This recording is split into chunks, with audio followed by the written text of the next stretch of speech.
yang bertemakan Danau Toba ini sulit mengakses untuk masuk ke film layar lebar. Ini yang buat tensi saya naik, Bu. Kita masih ingat dulu bagaimana Venesia itu dikenal dunia itu hanya karena film James Bond. Ya kan? Bagaimana kemarin film Ngeri-Ngeri Sedap di panggung internasional tampil sehingga orang tahu begitu amazingnya Danau Toba itu. Yang lucunya Ngeri-Ngeri Sedap itu lebih populer di bioskop internasional daripada dibandingkan di Indonesia gitu. Beberapa minggu yang lalu saya bilang ke Pak Menteri, saya telepon, Pak, kampung saya di Danau Toba, kok nggak ada film yang bertemakan Danau Toba? Ada katanya. Ternyata film-film yang bertemakan Danau Toba ini sulit mengakses untuk masuk ke film layar lebar.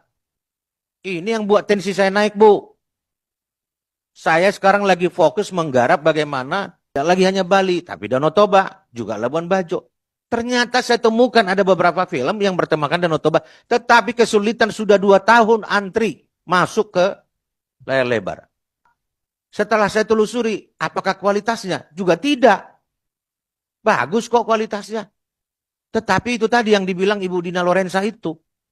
Kesulitan mereka untuk mengakses. Kita akan ini semua, tujuan kita adalah sama, visi kita sama adalah bagaimana perfilman Indonesia ini semakin sehat, lebih baik, dan anak-anak bangsa juga bisa tumbuh bersama-sama, dan kita bisa menjadi tuan rumah di Indonesia. Dan yang paling penting, yang paling pokok adalah film-film kita itu bisa membantu mendukung program pemerintah, ya, walaupun dengan nuansa nanti yang bisa disukai ataupun segmented terhadap masyarakat Indonesia. Itu yang mau kita dorong ke depan.